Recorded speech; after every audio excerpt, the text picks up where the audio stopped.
14, 13, 12, 11, 10, 9, 8, 7, 6, 5, 4, 3, 2, 1, 0.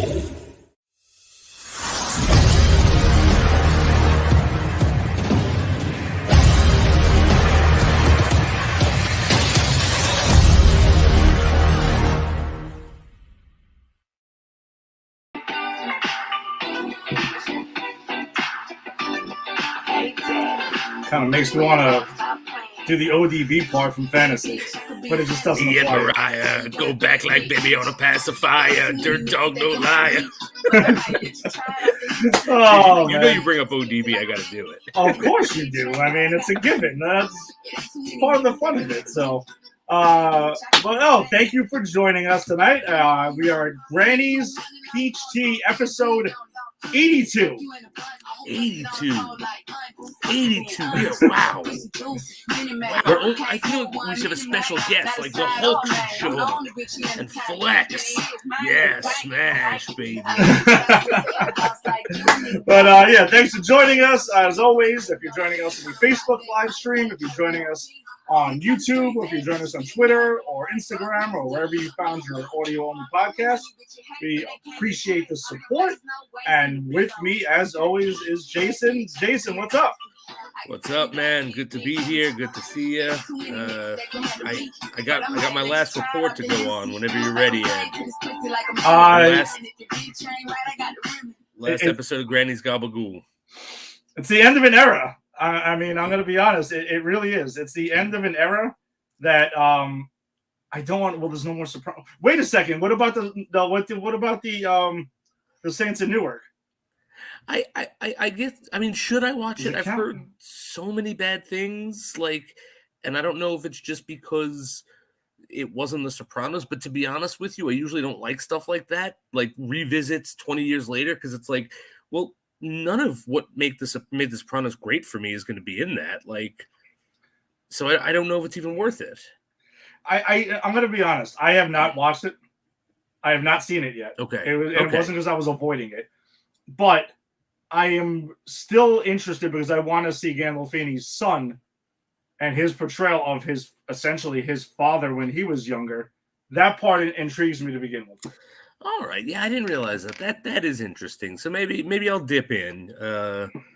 Maybe I'll dip into that and check it out. But you know, so maybe we'll have a revisit of Granny's Gabagool. But you know, that'll be like that'll just be the distant offshoot reboot of Granny's Gabagool. So maybe we'll get back to that in like a couple of months or something, and they just randomly bring it back. Right, exactly, because that's kind of how that movie feels to me. But guys, the end of that show was crazy. That whole experience of watching those 7 seasons, and don't give me that 6A 6B bullshit. I thought I was done. I was I was twittering Tony like, yeah, I'm about to finish it tonight, and then I realized that whole other season. I'm like, what's this 6A 6B bullshit? But the whole 7 seasons was quite a ride. I really loved it. I have never loved and loathed a character as equally as I do Tony Soprano.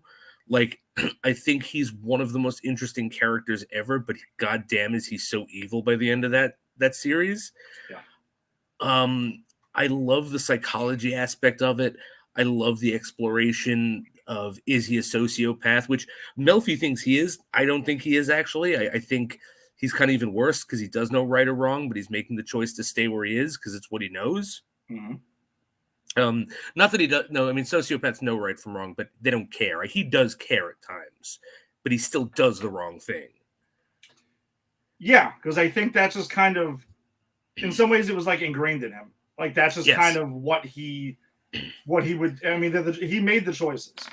That's what it is. It's kind of, and it kind of says this is, if you grew up in this life, this is what happens to you. And I really liked the ending, which I know a lot of people didn't. And I'm not, I mean, I also went into this knowing what the ending was.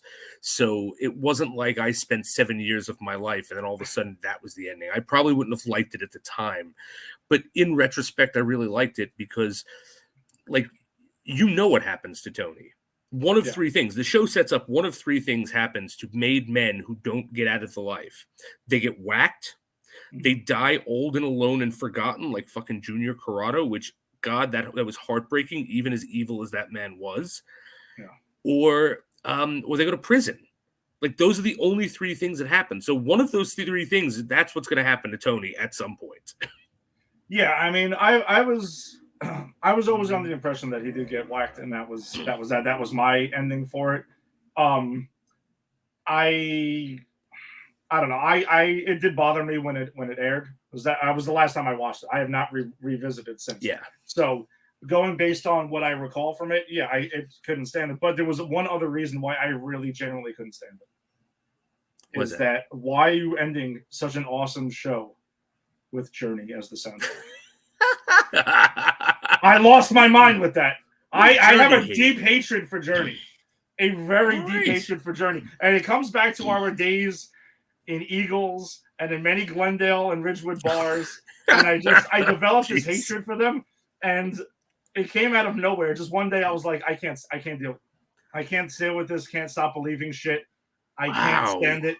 And I formed this hatred for them, and it's gone on for a while. And once that came on, I'm just like, that was like the ultimate kick in the balls for me personally. Okay, well, there's nothing I can say that can undo the traumatic triggering event that was that song for you, bringing you back to terrible days and terrible bars.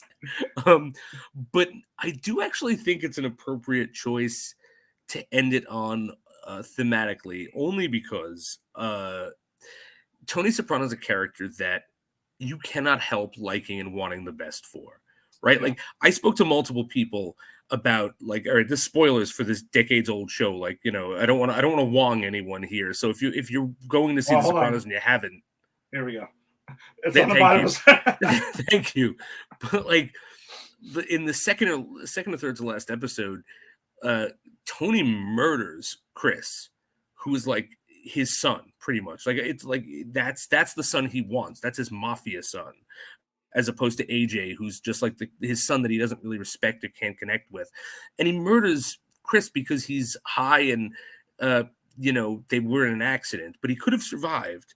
He just would have gotten in trouble, and Tony murders him. And multiple people have said to me, yeah, he just had no choice. He was protecting himself and Chris. And that leads to the fact that we all, myself included, want Tony Soprano to be better. We want him to win. We give him the benefit of the doubt. And he's not going to do it. He's not changing. That's the point of the show. Yeah. But I think that song was for us, the audience. Don't stop believing, guys. Maybe he can pull through. Maybe things will be okay for our boy Tony. And I think they were ending it on this optimistic note, downplaying the fact that, yeah, I mean, I was looking around. No one was around him, so I wouldn't know where the whacking would have come from. Mm-hmm. But whatever it is, it's if he's whacked or not, it ends on a dour note. So I think they're also playing with that. Like, and that's also because people, even while watching The Sopranos in real time, were deifying, glorifying that. Like, oh, Tony's the man. Look, he fucks all these chicks and he makes all this money, and ignoring the fact that Tony was miserable and wanted desperately out of that life and didn't know how to do it, or didn't have the balls to do it. And, so I think they're playing with that, like the perception versus the reality of what they're doing. Hey, it's a happy thing, but it really isn't. So, I mean, your hatred of Journey aside, I think it was a good choice. Oh, listen, I fully admit that it's completely irrational. And, I'm not saying that it's not. It's totally is. But I don't know, just the fading to black. I think over time I've made more peace with it. I don't hate it as much over time. And again, as you get older, you kind of see things differently. I mean, when was the finale again? Oh, like 2006 or something. All right, so I was like 26 years old. Yeah. Okay, so I mean, 42, 26, a little bit different, but I like to think we all look at things differently. Oh, well, for sure. And that's why I said I don't think I would have liked this show as much as I do it. I watched it in my 20s. Yeah, there's a part of me that kind of would like to revisit this show, but I just seem like I don't often do that with TV shows. Movies I can watch 1,000 times, but with TV shows, I rarely ever went back again, unless it's something that's easy, like Seinfeld that happens to be on. Or Cheers, I've seen 1,000 episodes of that. Like, if it's convenient for me, sure, I'll get a couple of laughs and that's it. But like a serious show, I've never really gone back to revisit. Even 24, as much as I love 24, I just kind of go off of what I love. Yeah. Yeah, that's fair. I have a handful I can rewatch, but I can't rewatch. Like, I liked 24 a lot when I saw it. I don't think I could ever rewatch it. Like, yeah, not saying that I wouldn't like it. I think I would still enjoy it, but I don't know. I wouldn't want to commit the time. I think to something because you already know what happens. Like, part of the fun of some shows. I think part of the fun of some shows, especially like 24, is where's this going? What's going to happen? Once you know that, it's like, I'm not going to commit 8 seasons or 7, whatever it is, 7 seasons, 8 seasons. Plus a movie. Yeah, there was like a TV movie, and then there's like another season, and then it was the other one with that Jack that I enjoyed but didn't get picked up again. It was like a reboot that was set in the same universe, which was cool, and I thought it was cool to see 24 minus Jack. I was okay with that, and they had a new lead and everything. Yeah, no, it's a cool concept. Yeah, it's a very cool concept, and a concept that I never thought would work in a million years. I remember watching sports at the time when season 1 was coming on, and it was like, that's an this is the stupidest idea I've ever heard. Then I watched it and I was like on the edge of my seat from commercial to commercial, which I think you need for that show. You actually need the commercial breaks. You do need the breaks because you need, everyone needs to pee in real time. You need to pee. The actors and characters need to pee. Mm-hmm. I think, that show, I've thought about this a lot. I think in the alternate universe where 9/11 never happened, that show gets capped after season 1 or 2. Because that show really, like, not to say it capitalized, because it didn't. Like, it's just it was written. It came out at the right time. Right. It came out at the right time, and that particular show lent itself to an exploration of, post 9/11 American fear. And that's what a lot of those seasons were afterward, like almost exclusively up until they did the reboot in that movie. Like, so I think about that sometimes because I do think about that show. Yeah, it's one of my favorite shows of all time. Absolutely. All right, let's drop I guess we could drop the spoiler thing here because it's a little bit older. But Stargirl episode 6, season 3, episode 6, dropped last week, and I actually just wrapped it up before our show tonight. And dude, it is a pretty damn good episode. This was the best episode of the season so far, I think, and I think this kind of brings a lot of stuff like to a head. Like, I think the season's been like not bad or hit or miss, because that's not true. It's just been uneventful with certain things. It's been kind of like exploring themes rather than conflict, which I'm okay with, but this really gets into it. So we start off by seeing Cindy has lizard eyes, and as we go through the episode, we find out that Cindy stole that laptop. She didn't kill the gambler. I still don't think she did, by the way. Like, this is all misdirect. Because she's turning into a fucking lizard, guys. Like, because of her father and her father's experimentation on her. Which is crazy. I didn't see that coming. Did you see that coming? Well, I think the only thing that led me to that was, obviously we saw the shoulder thing, last episode or something like that. But right. There was the when the piece of DNA was left at the scene, I was thinking more Cindy than the actual Lizard King. But I still am with you 100% that I don't think she's the main villain. She's still being kind of set up for it. And then I know we'll get to it in a few minutes where this episode goes, because this was very much a roller coaster of, it looked like it was set up to be obvious, and then it takes another turn that still has not given us. It's still keeping us on the edge of our seat now. So I know we were talking about it like dragging out a little bit, but I think this episode did a much better job. I agree. Just screwing with you to keep you to reinvest you in it. Yeah, no, I 100% agree. And so we get Cindy becoming a lizard, and I think we'll do the A plot, then we'll do the B plot, because I think it's just easier that way. Yeah. So the A plot is Cindy has the laptop. Wildcat knows she does. She finds it. There's a cool scene where she's going to a priest and she's like asking for forgiveness, and the priest is like, do the Hail Marys and whatever, and she's like, Father, I'm not asking for forgiveness for something I've done, but it's for something I'm about to do. It was like, ooh. Jason, did that not make you think of? And I could be just not remembering this specifically. I recall this being a scene in Daredevil.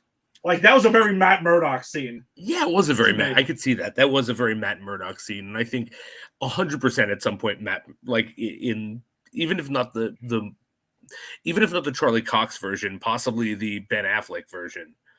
Damn, I'm trying to remember because I know you didn't see season 3 of Daredevil yet. Yeah, not yet. I'm gonna go back and rewatch all of Daredevil once, like prior to us covering Daredevil when it opens. Yeah, I'm trying to remember. I really feel like, but yeah, I'm with you though. It seems like something Matt Murdock would do. 100%. And I thought it was pretty badass. Oh yeah. And then Wildcat brings it to Sylvester. And we know Sylvester's a bit off kilter. I mean, they're all loving his methods, but he's losing it. We don't see it in this season, but in this episode, but last episode he was a bit off the chain. And it's funny because me and Angie were just talking about it because she walked in while I was watching the ending of the episode. There's something I'm still suspicious of Sylvester. I know we talked about this previously. I'm still suspicious of him, and I don't want to be. But there's just something seems a little off with him. I don't think he's going to heel turn evil. I think he's going to flip out and do something he can't take back. Okay. Because I'm still wondering, like, is this really Sylvester still? Is this maybe a doppelganger? So I could be wrong, and I've been wrong about it. Oh, something I was wrong about. Let's tease it because it's our 82nd annual. I was wrong about this gentleman being in She-Hulk. Mm-hmm. But we'll get to that in our next segment. I have guessed a segment. But I think that Sylvester is 100% Sylvester Starman, but he's dealing with PTSD from his own death and the death of his crew. We've seen that with the Shade. We've seen that with the Crocs. And I think he's going to lose it and hurt or kill someone that, doesn't deserve it. And it might even be a bad guy who's like trying to be good or something. And I think he's going to sort of face a moment where he has crossed the line and has to then deal with himself. But I don't think he's going to heel turn and be the villain. I would be very disappointed because that's kind of too easy with what they've set up. But what if it is a doppelganger and it's not actually Sylvester? It's still it's a cheap. It seems cheap to me. That's an easy trope to just escape something when you've set up cooler things. All right, that's fair enough. He's not attacking the family. Yeah, no, I know, and they could very well do it. I mean, you could be right. These are things that happen in these kind of shows, but this show's just been smarter and kind of on like playing with the tropes as opposed to just following them. So yeah. I guess it would be fine if that was a twist, but I don't think it would be worthy writing of this show. Okay. And speaking of people who might be losing it or not, I think I don't remember us bringing it up last week, but I know it was briefly teased. Was Hourman.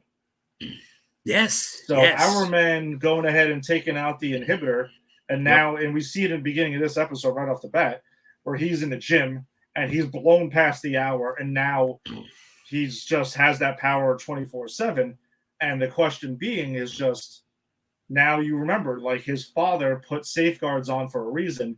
Yep. He ripped those out. So I do wonder if that's gonna, come into fruition where his father was like, listen, someone can't have this power all the time because it would be too much for them. Right. And I 100% think that's because that's where we're going. Like that exploration of, power corrupts even the best of us. And the new Hourman isn't even the best of us. Like no. He's not a bad guy, but like he's a product of abuse. He lost his family. His best friend is Solomon Grundy, who killed his family. I mean, the guy's got issues. Yeah. But I think that's going to be part of what we're talking about with what they're exploring with what I hope they're about to explore with Sylvester or are exploring, like what makes one a hero? Can a hero go too far? Can what actions can corrupt a hero and turn them into a bad guy or turn them into a non-hero? And I think that is something we're exploring even in this episode, because everyone turns on on Courtney because of the B plot where she's helping Icicle Jr. sort of hone his powers. And everyone turns on her because they're like, you told us to trust Cindy. You told us to trust the Crocs. You told us to, and then now you're helping this other supervillain. And I think it all goes into what we said in the beginning. What this season was exploring was what makes a hero, what makes a villain, who has the right to call themselves that, and when does that change? Yeah, and another scene I wanted to bring up that I really enjoyed was when Pat and his wife's name, I always forget him. I always forget his wife's name too, and she's a great actress and a she great really character. is. I forget her name though. But they go to visit Icicle's parents.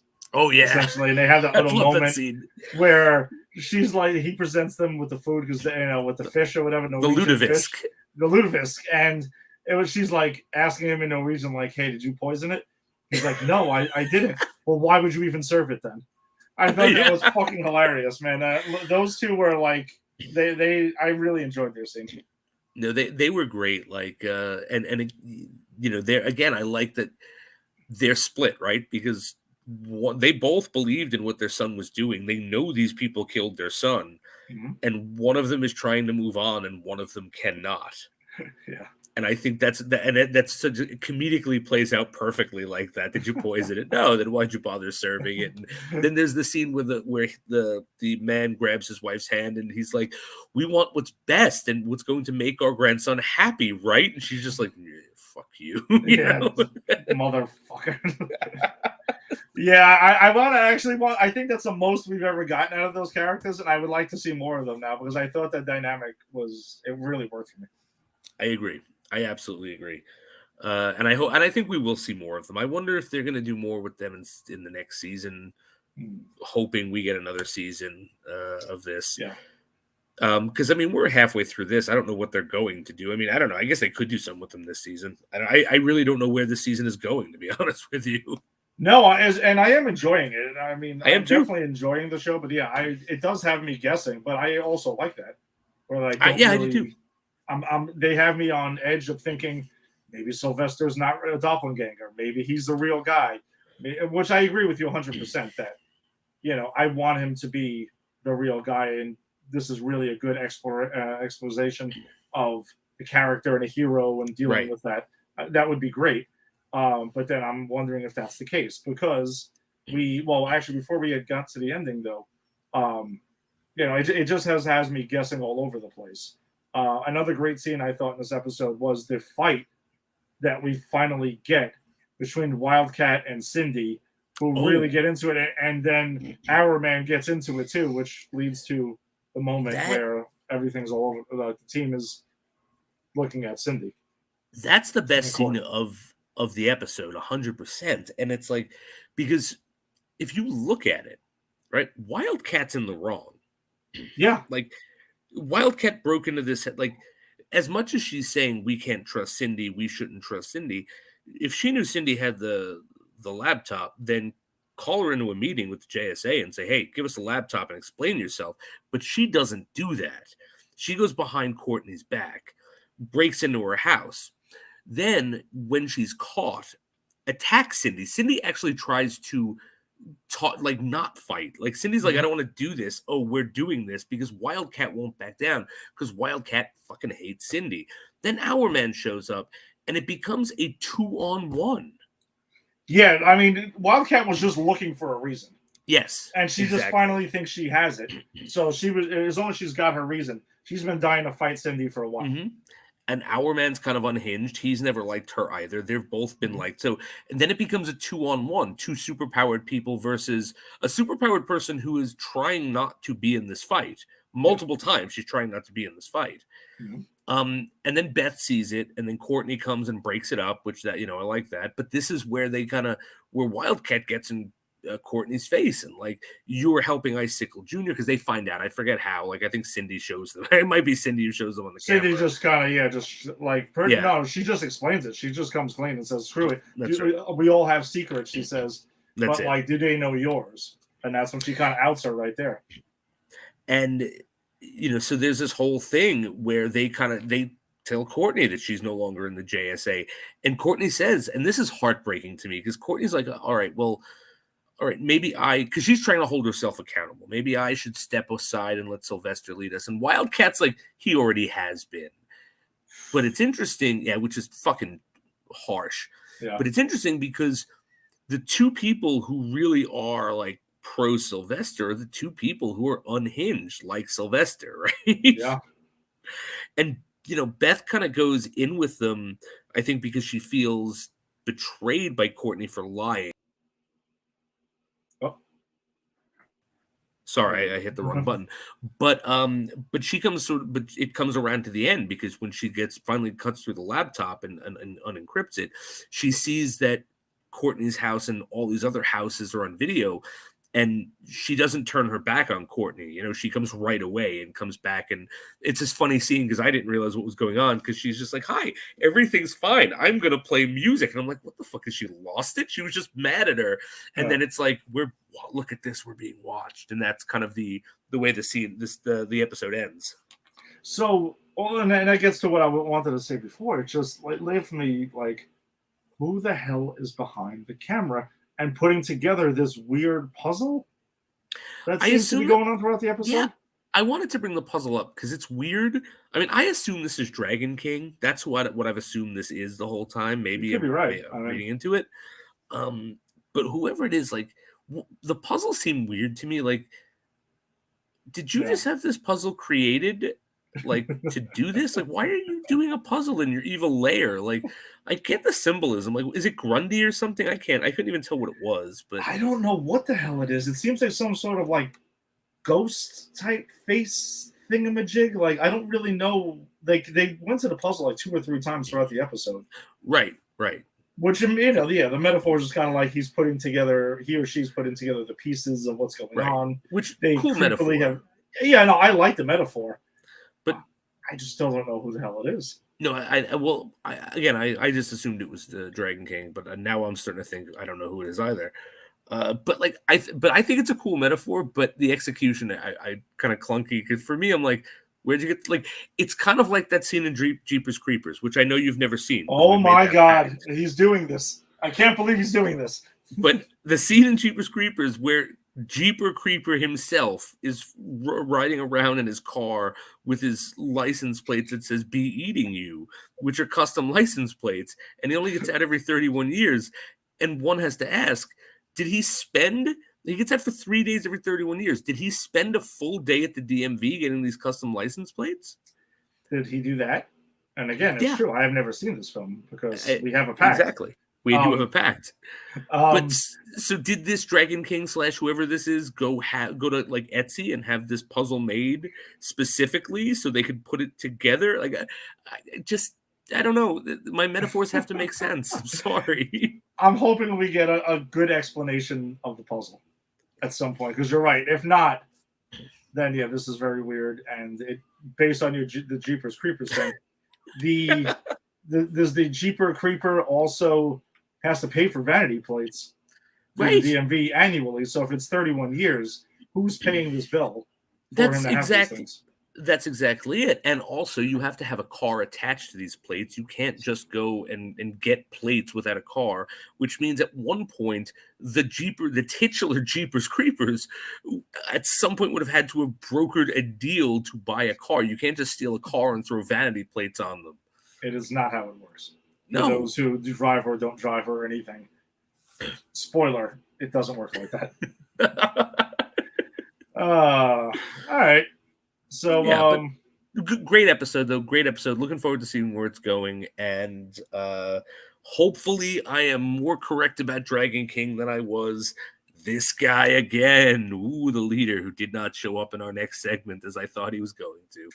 All right, and we will get to the segment. Let's throw up the spoilers, because She-Hulk Attorney at Law had its, I don't know, I just put finale because normally I would say season finale, series finale. I'm not sure. Yes, that's a whole lot of abomination. Ooh, sorry, love. Just thought I would come here and just plug my book, Obama Stay. A lot of talk about this finale since it dropped last Thursday. Spoiler warnings up, so if you have not seen the She-Hulk finale, then you might want to come back another time and listen to it. But I think we've given enough time for this. All right. So I thought it was a lot of fun.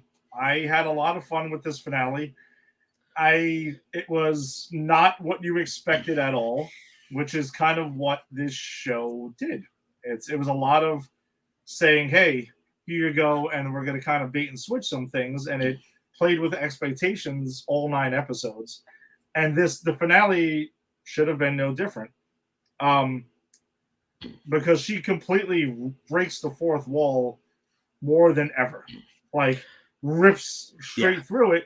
Now, for those complaining about it, this is straight out of the comics because she does it in the comics and literally goes ahead and talks to the reader or editors and things like that. And I want to point out something to people complaining about this. Those people never complain when Deadpool does this. No, it's and okay. I didn't realize that She-Hulk was this meta in the comic. So, like, after watching this and then looking into the comics and seeing like how meta she was, because I only read a handful of the comics when I was younger. Like, I'm sorry, guys. As much as I like Deadpool too, Deadpool's whole shtick is stolen from She-Hulk.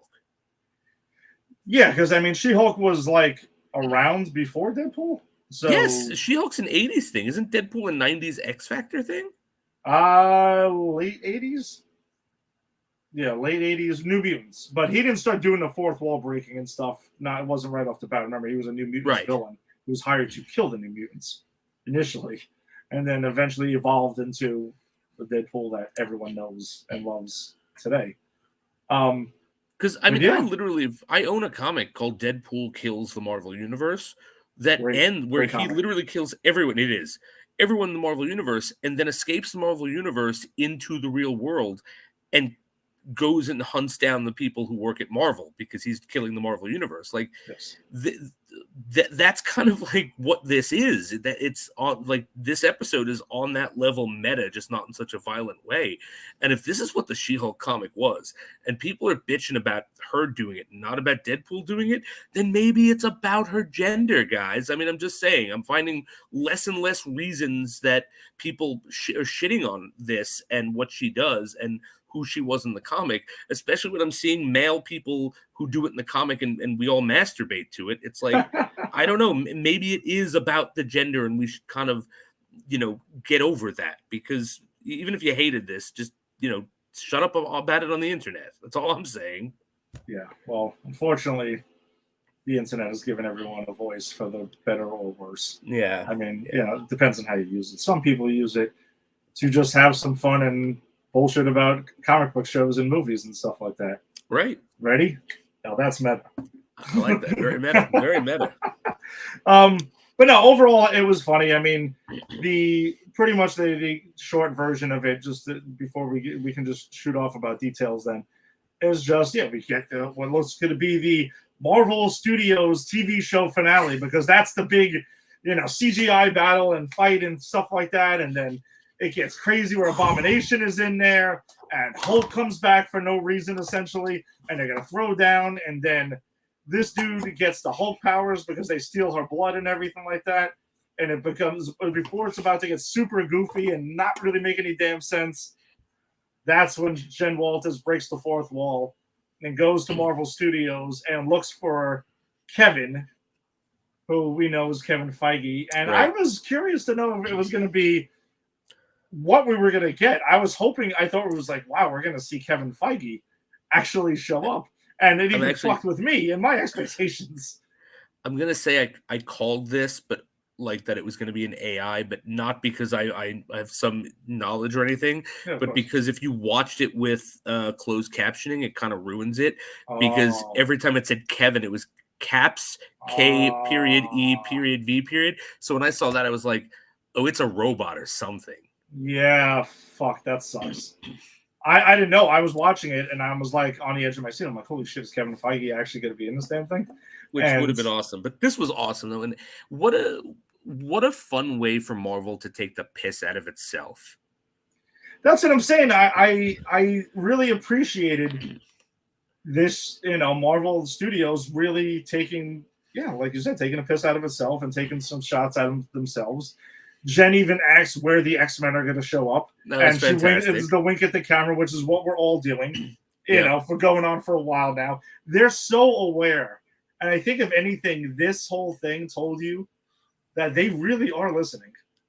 No, 100%. They do listen to the fans a lot. Whether they're going to spoon feed you what you want or not, they do listen and make the decisions and make some decisions based on that. Right. Yeah, no, 100%. And I think from start to finish, this show shows you exactly how well they know their fan base, good and bad. Mm-hmm. I mean, the fact that Intelligentsia was literally based on the people who hated this show on the internet throughout. Yes. And then the surprise reveal was, hey guys, you're the villain, assholes, That was spectacular. It was absolutely spectacular that it just flipped it on itself. And I'm sure so good. The man babies in their mom's basement or whatever it is they are with the Cheeto dust and everything were just flipping out about that. Probably couldn't stand it even more. That they were just pretty much getting the fucking camera turned on them. Right, exactly. And I actually did see, because I love to go on the comment feed anytime I see anything about She-Hulk, just to see the dregs and what goes on there. And I saw people decrying, well, you've alienated a whole bunch of a big part of your fan base, and I'm thinking, like, so you canceled your Disney Plus subscription? No, I don't think so, because you literally just hate watch that whole series. Disney's got your money, motherfuckers. It doesn't matter what you say; it matters where you spend. Exactly, and you're gonna go see Black Panther, and you're gonna keep going, and it's all gonna be fine, because in the end, that's all that matters. That's it. You might come out and decry how woke Black Panther is and how it was never woke in the comic, which is the stupidest thing you could. But I'm sure people have said that. But you're still paying money to see it and bitch about it, guys. If anyone wants to hate me, but publicly, but pay me lots of money, I'm cool with that. I'll tell you where to send the checks. Please do. I mean, especially those of us who are Marvel Studio shills. Let's not forget that going. Like, please do that. So that pretty much what ends up happening. And then Jen, I also did I love the line actually when she's like, "So I'll see you on the big screen," and Kevin's like, "I don't think so." Maybe not. So I love that. We all know we're going to see her on the big screen. Of course, eventually we are. They're all going to the big screen eventually. Yeah. I of course love the Hulk smashes. I smash fourth walls. Sometimes Matt Murdock, wink. Another great line. Another great line in this. Fantastic, and the way I love when she takes because the whole thing is her taking control of the narrative, right? This is her story, not Marvel's, not Kevin's, not the incels. It's her story. It's what she wants to focus on. And when she kind of runs through what she needs, and Kevin starts to make the changes, and she just goes and throw in Daredevil again because girl's got needs, and Kevin's like, well, we have been pretty light in that department. And then when we get back, and he just falls from the sky out of nowhere. Yes. And if you told me that we were going to get Matt Murdock sitting in a backyard having a dinner with Jen Walters' parents, that's fantastic. And Hulk showing up and everything. With Larry, cousin Larry, her dad, and the Hulk's new child, his son, which we all called. Yes, yeah. The appearance of Scar is obviously where he was going. And then there's also people bitching about what he looks like. So pretty much, who fucking cares what he looks like in the comics and doesn't? He's still a green guy. He's still younger. We don't know anything about his background right now. And again, yes, there is a background for him in the comics. There is a very tragic story of Scar's, whole thing, and Hulk, meeting somebody and her dying and blaming the Avengers for it because his shuttle blew up. They've kind of moved past all of that already, so it would kind of be weird to retroactively go about it. I still want to hear more about it, but because Scar isn't like this currently raging lunatic, who wants to kill his father, it's okay. Wait to see what happens first before we get to that. Just because he has a weird haircut. Yeah, he has a little like man bun type haircut going on instead of long hair. It's okay. let it play out and breathe and see what happens first. The dude didn't even have a line in it. Yeah, no, he didn't. He didn't. Kind of It was hard to judge him already that this is all a shit fest when you don't even know anything yet. Which just goes to show you that I think Tim said this. It's just become in to bash Marvel, and it's like you can. And again, anyone who stopped liking this stuff, then stop watching it. No one's putting a gun to your head. Yeah, and you know something? The ratings on Disney Plus and the box office receipts say you're still watching and you're Yeah, still right, doing all of this. Exactly. So all right, so I want to talk about I have one nitpick of this episode. Not nitpick, it's a critique. Go shoot. And then I want to talk about my feelings, my mixed feelings about the Scar thing.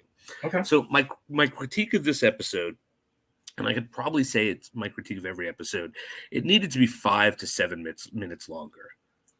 Like, and I think particularly those 5 to 7 minutes needed to happen after she came back from a meeting with Kevin and before everyone is just being taken out in handcuffs. Like they pull her, she leaves the scene when we have everyone there and it's just a MCU clusterfuck of fighting, right?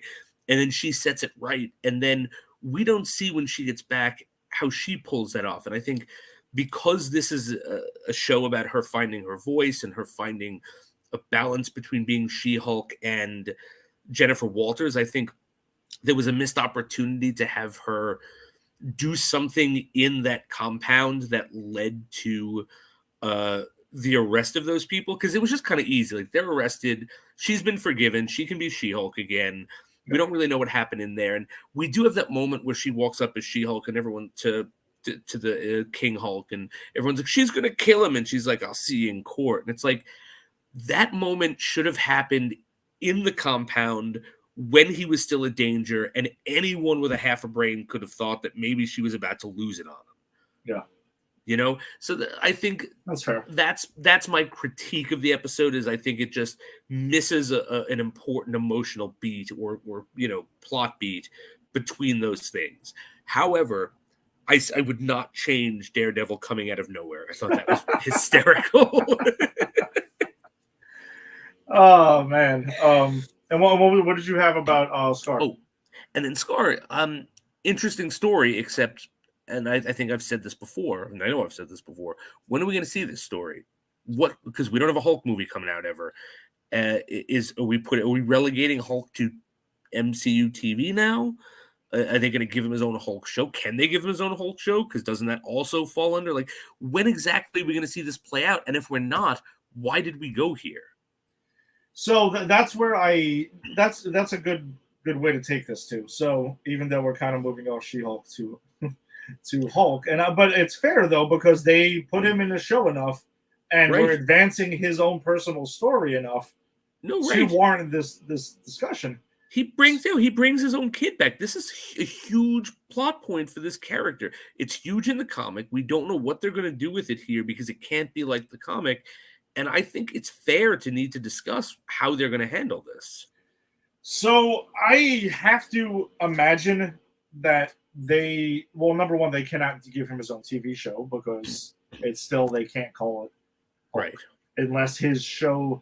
I was going to say, unless his story plays out via She-Hulk, which I don't think is fair to the character of She-Hulk, because that's kind of was the point of the season. Was this is her show. Mm-hmm. And yes, they played around with the tropes of a bunch of people jumping in and out of it. But the bottom line is that was the point of this. So to have her cousin, and yes, you'll say her more popular cousin, play out his story on her show doesn't really feel right or make sense to either character, to Hulk or to that. So unless the MCU is about to reach an agreement with Universal finally to get those distribution rights back, and we're going to finally move on, then that's where I have to believe this is leading. If not, I don't know where the hell you're going to play this out in. Right, unless, and I don't know if they can do this, but because I don't know what the license packaging is that binds this all together, but unless then Hulk movies then just become titled Scar movies. Yeah, no, you're right. If that's the case, then I guess that would be an interesting way to get around that, because apparently Right. they have the naming rights to She-Hulk and can use Right. She-Hulk.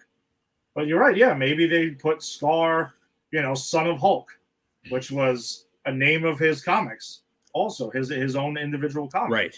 So if they're allowed to do that, then great. I don't know. Yeah, you're right. We don't know all the details of that. I just know they cannot call a film or TV series The Incredible Hulk, and I'm actually pretty sure Namor, the Submariner, also falls under this, which is why we're getting him in Black Panther: Wakanda Forever. Right. He's a part of the whole same deal. It's a very bizarre package. Really? Like, what? Are there multiple characters part of this weird deal? Those are the only two I've ever heard of Okay. that have been a part of this Universal distribution rights deal. So I'm hoping, and that's the thing. So for the fans who are saying that the Hulk as a character is getting shortchanged a little bit because a lot of his story seems to be taking place off screen, that's fair. I can't disagree with that, because I would love to see a World War Hulk movie. For sure. But we're not going to see the way that you're not getting that the way it played out in the comics, because number one, it wouldn't make any sense at this point. Right. The ship has sailed with that. His story has moved on past that. The thing is, they gave us World War Hulk. It was in Thor Ragnarok. It might not be what you wanted. It might not have been comic books accurate, but that essentially was taken from that storyline. Planet Hulk, yeah. Oh, Planet Hulk. I'm sorry. Yeah. Which one is World War Hulk? That's where World War Hulk right? is when he finds out after his wife dies, and he finds out that Scar lives. He gets furious because he blames the Avengers. He thinks the Avengers who sent him to Sakaar. Okay. He thinks that they're the ones who are responsible for his ship blowing up, and takes his forces, since he took over Sakaar apparently at that point, and he's invading the Earth, and he's going to kill the Avengers because he's blaming. He's not aware yet of what really happened. That somebody under his camp is the one who actually, set this whole thing in motion.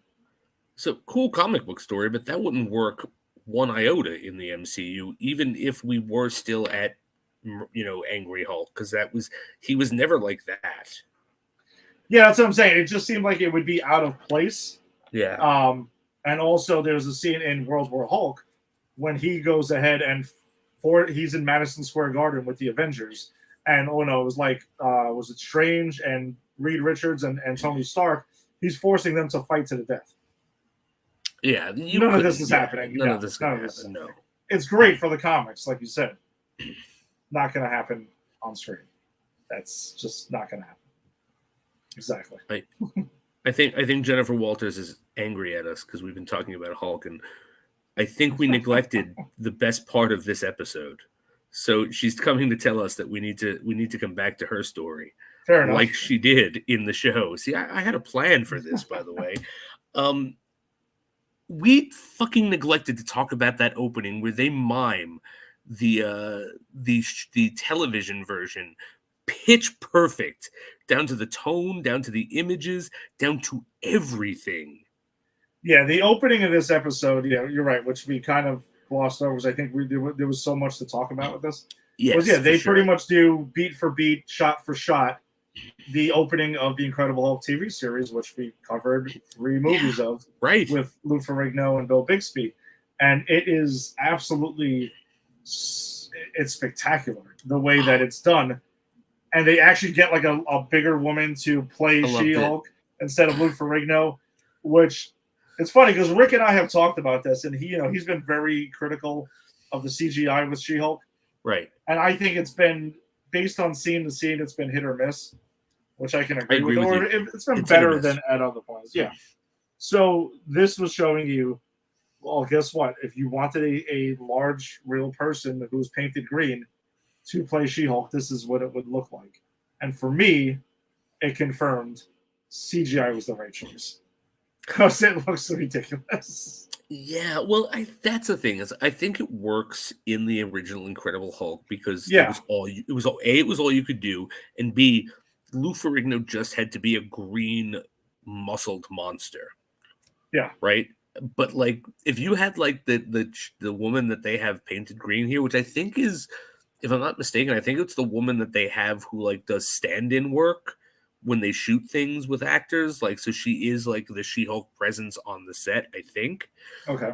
But like if you just had her, that looked fine. But like, can you imagine? Could you imagine her doing all the She-Hulk scenes we had? And B, then She-Hulk isn't actually Jennifer Walters. It's literally a different looking person because it's a different person. Like this at least is mocap Jennifer Walters.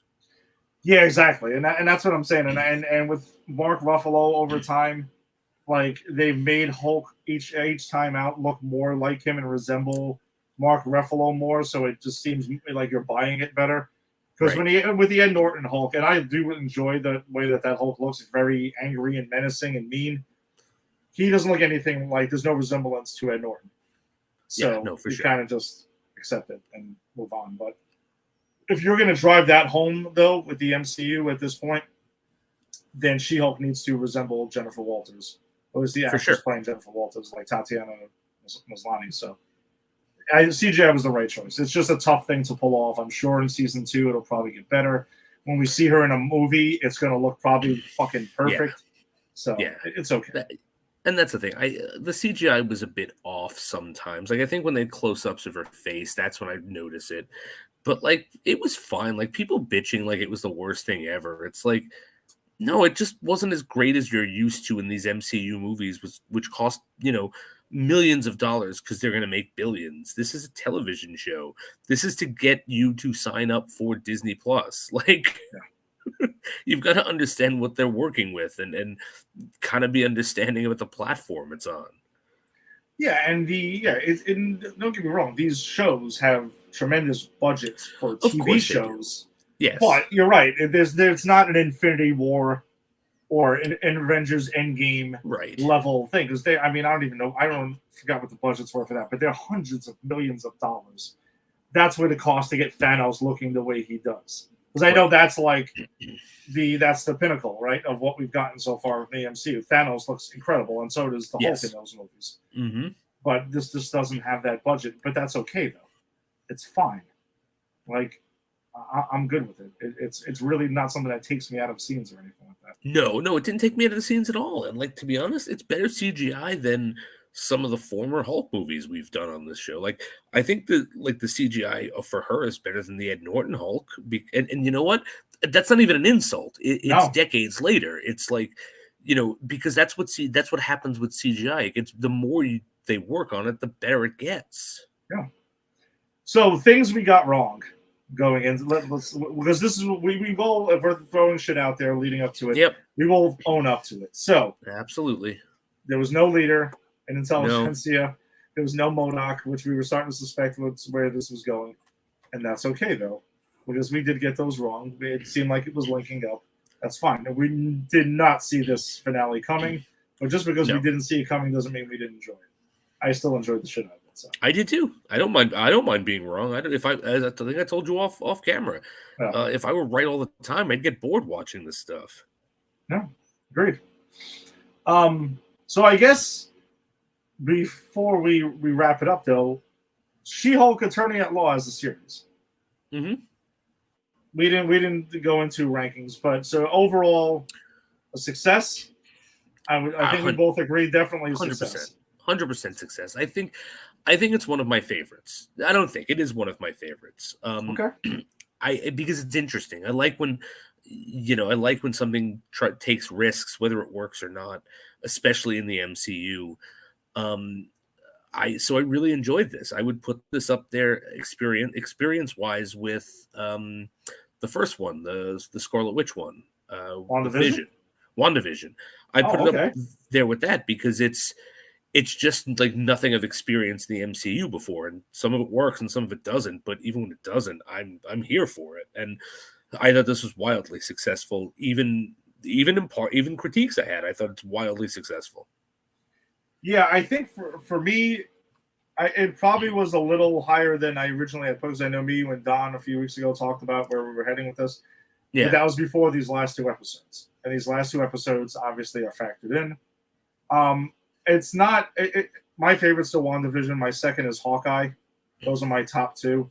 And then I think it's And I think for me, I still have Moon Knight ahead of She-Hulk because I really enjoyed Moon Knight, and probably Miss Marvel. I don't know. This might be right around the four or five spot because Okay, I yeah. actually I enjoyed it more than Loki, and I know you have Loki a lot higher than I do. Yeah, I really, because I love Tom Hiddleston. I love the character of Loki. Yeah, and the thing is, I'm not knocking. It's not knocking Loki, but No, I no, of just course think not. that I again I enjoyed all the MCU shows. It's definitely ahead of What If. Um, it's probably somewhere in that range of Miss Marvel, the Falcon and Winter Soldier area. Like it's in that slight second tier, maybe of Right. Marvel shows, but yeah, I think it's somewhere around there. And I don't know, maybe more time to marinate on it. It might even be higher at times than that. But I really enjoyed Falcon and Winter Soldier. Um, yeah, yeah, I think I would have to say it's somewhere around there. Yeah, no, that's fair. That's fair. I mean, and they're all of these shows were enjoyable. I think it's just a matter of, as I've said this before, what you come looking for. Like Yeah, I think I would put this up there in the top just because it gave me something I wasn't expecting and was kind of new to me, which is why like I love Loki. I wasn't expecting that. I love WandaVision because I wasn't expecting it. Like mm-hmm. I tend to rank things like Falcon and Winter Soldier much lower on the list because it was good, but it was kind of like, yeah, I get this in the movies. This is kind of what I come to these and I expect these, and that's fine. Uh, so I think that's why it's a bit higher for me. Like even the Hawkeye, which I really loved Hawkeye Yeah, because of the character work and like, of course, bringing back the Kingpin. But outside of that, I think the writing was sharp. I loved it.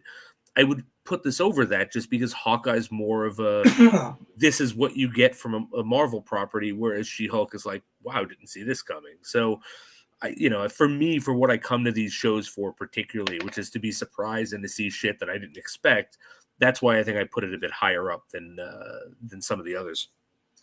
yeah. Well, I also give She-Hulk Attorney at Law huge points for bringing Daredevil Oh yeah. into Oh the yeah. MCU. I mean, we got Oh yeah. Matt Murdock in Spider-Man No Way Home, but this brought Daredevil home.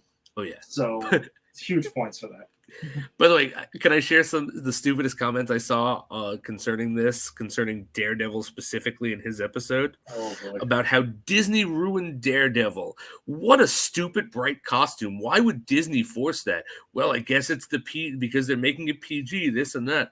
And I'm looking at it going, wow, you obviously have never read a comic book because it's literally a comic book costume. It was Above Jason's head every single week, pretty much. It was an Easter egg, you dumb fuck. Yeah, that's pretty brutal, man. And again, if you're gonna come and it's funny because I actually do the opposite. I don't read anyone's comment section. Oh, I can't help it. I can't help it. Well, I've said before, one of my superpowers, I admit, is ignoring people. I have an incredible ability to ignore people in about a split second, and I don't consciously think about it. It just happens. That's why you are Jerry Seinfeld. Yeah, I guess. I mean, I guess in that way we share that in common. It just happens. So I don't read comment sections because I don't give a fuck. I just don't care what it's unless you're somebody who I know. Like if I saw you commented somewhere, and right, I'm sure that's happened where I'm going through my feed and I see your comment will pop up with something, then I'll actually read it. But if I don't know you, I don't care. I mean, why do I give a shit? It's just what it is. I'm sorry. Or at least if I know that you have some sort of merit on what we're talking about. Because, right. But if it's just someone who you don't know and they like, who cares what their opinion is? Kind of like this with the fucking Daredevil suit. Like the second you say that, in my mind, it's like your knowledge, your comments on this are now null and void. I don't care anymore. You've got nothing to say that's going to interest me. Yes, you have nothing. Just keep moving here. That's it. Very much. I'm going to take it back to Naked Gun. Yes. There's nothing behind me. Keep moving. Yeah, there's nothing to see me while there's fireworks going on all behind me. Right. Yes, actually, I did see that, and I know that was rumored for years now about Liam Neeson possibly taking over the Frank Drebin role in a Naked Gun reboot. I know that was out there, but I thought that's when, or maybe he is still connected. Seth MacFarlane was connected to this project. Okay. And I know he has like a working relationship with Liam Neeson because he's done things with him in the past. He's not directing it now because I saw that they named a director who I've never heard of before. Maybe I should. But let's see, Liam Neeson playing Frank Drebin. I can't see it. It's hard for me to see, but I mean, I've confessed my love for Liam Neeson probably on, I don't even know if it's on this show, but on Double O Deep Dive, I've talked about it numerous times. We talked about being Taken and Taken 2 and 3 and 4, and every movie he does is Taken to you now. You have told us it. Exactly. It's all this. So, I would be interested to see that because think about it though, like me and you only know Liam Neeson mainly from The Naked Gun and from Airplane. But there's a whole serious acting career he had prior. He did. He before Airplane, he was a predominantly he was only not just predominantly, he was only a serious actor, and it was only Airplane brought him into comedy. So like Robert Stack also before like Robert, that's right, Robert Stack. I gotta watch Airplane again. I'm not saying it can't work. I'm just saying I can't see it. Exactly. But I was just kind of thinking, of course it would. I mean, it's a naked. My only concern is what I've always said is parodies, though. For a film parody, it's rarely ever done right.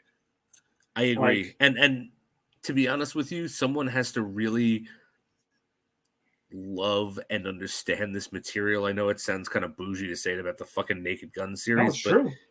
To do this justice, because we've rebooting comedies is hard because comedies are situational time and place things that if you try to take it out of its time and place and put it somewhere else, comedic styles are different. Look at now. There are movies that just couldn't be made now because our idea of comedy is shifting, right? Mm-hmm. And that includes some brilliant stuff. I've always read that what's the Ben Stiller movie with Robert Downey Jr. with their Tropic Thunder? Tropic Thunder, Tropic Thunder couldn't be made now because the satire goes over people's head and they think that Robert Downey Jr. is actually doing blackface to do blackface, and it's not a satire on how Hollywood casts white people in black roles instead of casting black. Like that's but anyway. So my playing a dude disguised as another dude. I fucking love that. I know a dude. I really am. You people is what do you mean you people? What do you mean you people? That's just what? I love that. But like when you remake a comedy, it's really hard to do because you're rebooting something that's a situational time and place, and you're trying to do that humor, but you're also trying to make it relevant to today. Like, could you imagine? Like, how would you feel if you found Airplane was being rebooted? Would you be excited about that? God. I would probably feel the same way I feel about Naked Gun, because Naked Gun, it's the same exact humor. It's by the Zuckers who did both. So to me, Naked Gun and Airplane have always been kind of like one and the same. And Police Squad, obviously, because that was the TV show that right. Which was great. Yeah, so it was all based off of that. But I'm just nervous about it because I don't think you have to know what a parody is and what to do it correctly. And look at the goofballs that did Vampires Suck and Meet the Spartans. Remember those dudes who? Yeah, you know what I mean. Stop. They actually had like 10 movies. They aren't even fucking movies. Like I can't even even when you get into like ones that are considered good, like Not Another 80s movie or Not Another Teen movie or whatever. Yeah. Like parodies stopped being funny in the 90s. Yeah, and for me it was like Airplane is classic. Naked Gun is classic. 2.5. Naked Gun 2.5 was priceless. Mel Brooks also knows how to do parodies. Men in Tights, Spaceballs, you know. Although even Mel Brooks in his later years struggled with it, like with Dracula Dead and Loving It, which is with Liam Neeson. Not Liam Neeson. We keep calling him not Liam Neeson. I'm sorry, Leslie Nielsen. Leslie Nielsen. Sorry. Like with Leslie Nielsen. And that movie is not good. No, it's not. So like I think even someone who's good at parody has a limited, like, it's a time and place thing. Mel Brooks was a time and place. If Mel Brooks were I was going to say alive today, but thankfully Mel Brooks is still alive today. But if he were working today, if he was young today, like, you couldn't make Blazing Saddles today. You couldn't make History of the World today. I mean, and those movies are hysterical. And part of it is because they are playing with taking jabs at the racism of our society in the 70s.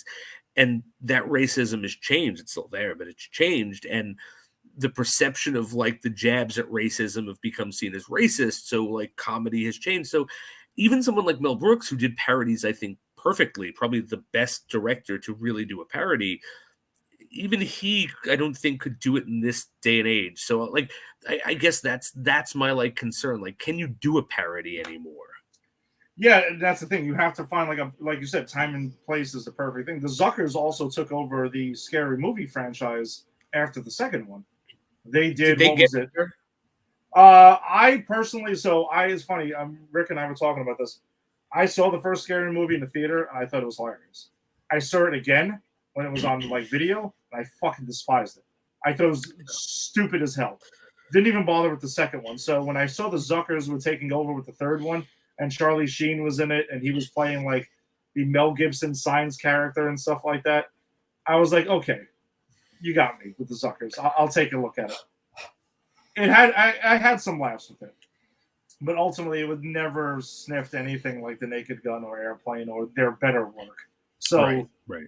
And that's what I'm saying. They may have also done Superhero Movie, which was a parody of superhero movies at the time, but I'm sure that's great. Yeah, you're right, like you said perfectly. It was a time and place thing, and no, it doesn't work. It's not as bad as, it's not the worst thing you'll ever see, but right. It has a couple of moments, but that are funny. But overall, it doesn't work.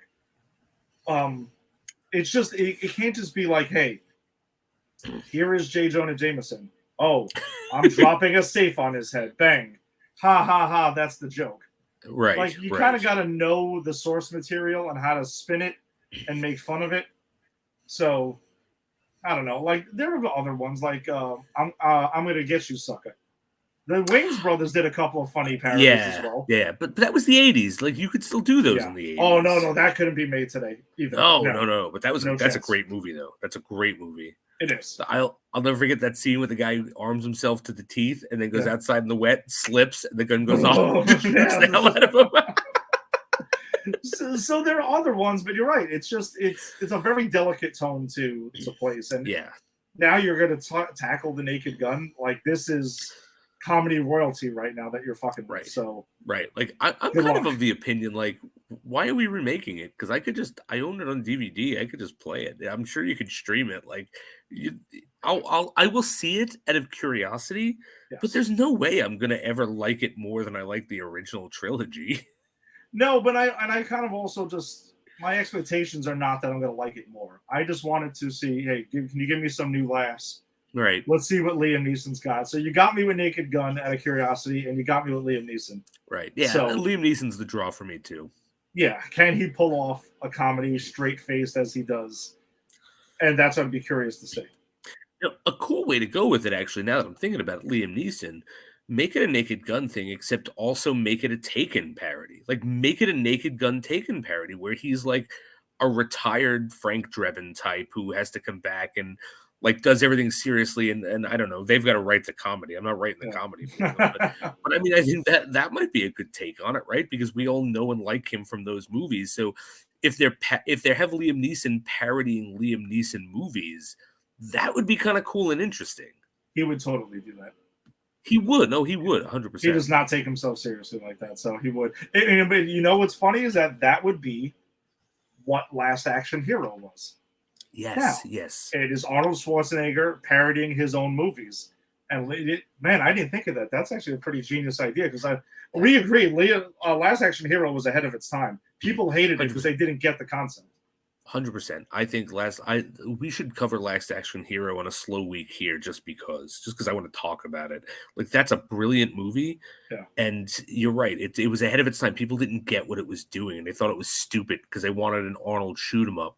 And instead they got Arnold making fun of Arnold shoot 'em ups. Yeah. And that's genius to me. I even remember getting it at the time, and I was I did too. 14 years old at the time, and I was laughing my ass off.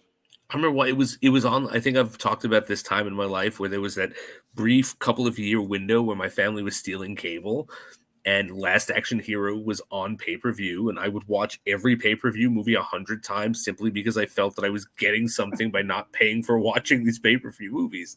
And that was one of them. And I remember thinking, like, this is crazy. Like, this is brilliant. Like, an action movie, and then they, like, at the end when it's just when he gets shot and he's dying in the real world and they push him back to the portal, it's just a flesh wound. And Yeah, I was like, oh, what a brilliant, like, take on action movies. And then everyone hated it, and I was like, did I not get it, or did they not get it? And the fact is they didn't.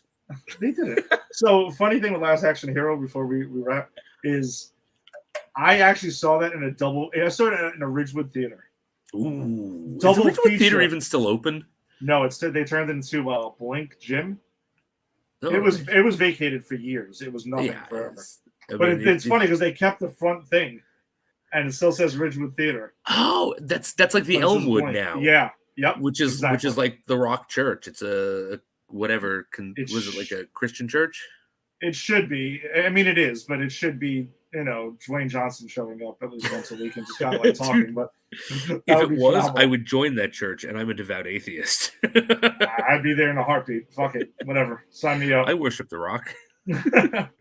So it was a double feature with Jurassic Park. Ooh, got to see Jurassic Park and Last Action Hero. What a great double feature! Yeah, and I remember they used to do that at the Ridgewood for those who are watching us from in New York. There was also the only other time I remember seeing a double feature there was The Crow and with Beverly Hills Cop 3, unfortunately. So they never made any sense together, did they? It seems like they were taking the movie that wasn't doing great and putting it with the movie that was doing great at the time.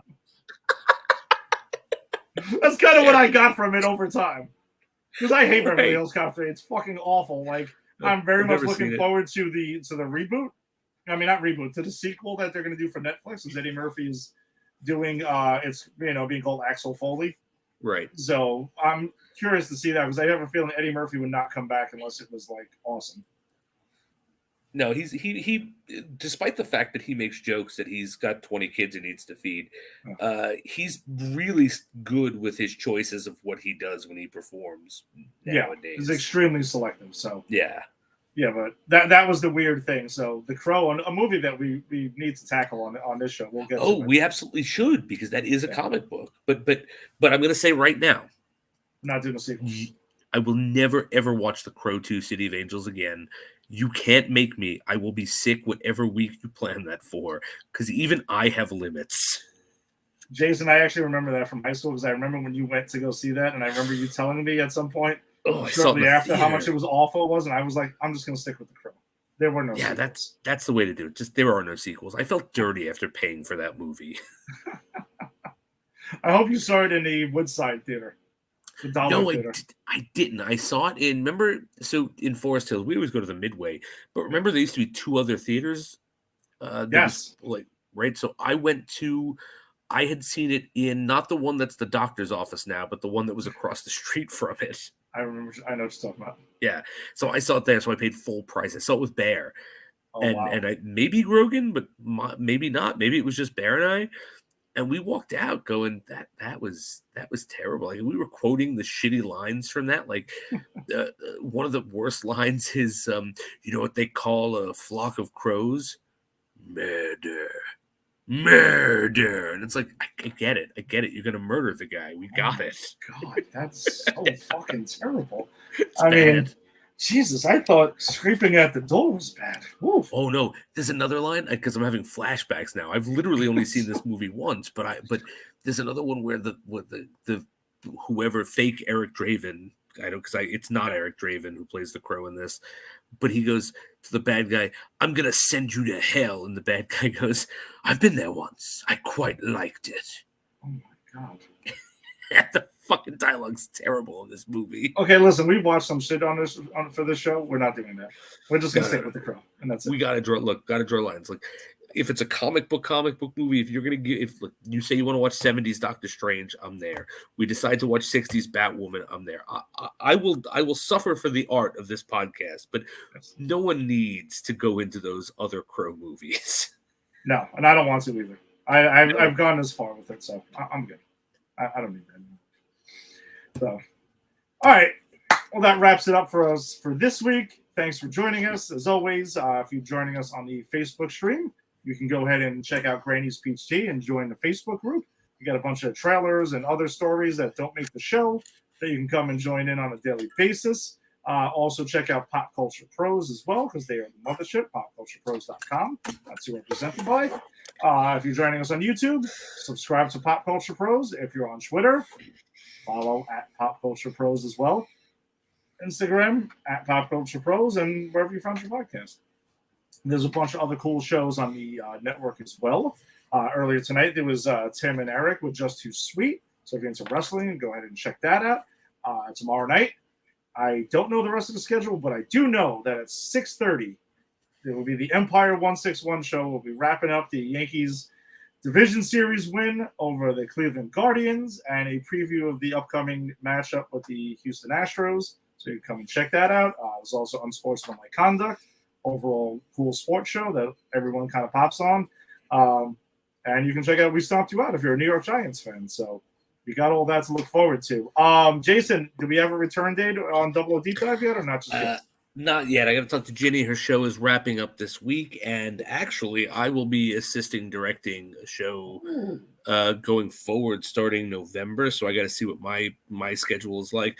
I'm going to continue. I'm going to try to negotiate something with Ginny to bring back Double O Deep Dive. I just don't know if I'll be able to do it on Mondays anymore. So it will be coming back. Just I don't have a date yet, but hopefully soon because we still got to get through these movies, man. I'm on Thunderball. I got to rewatch Thunderball now. What's this about?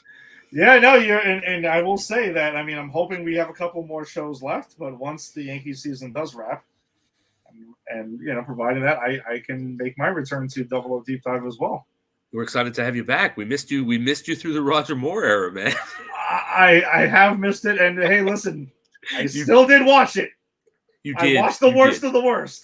And I can't give you shit anymore because you also couldn't do the Sean Connery stuff, and you missed Goldfinger, which is literally the best. So dude, it's fucking one of my. It's arguably my favorite Bond movie. So it's a great flick.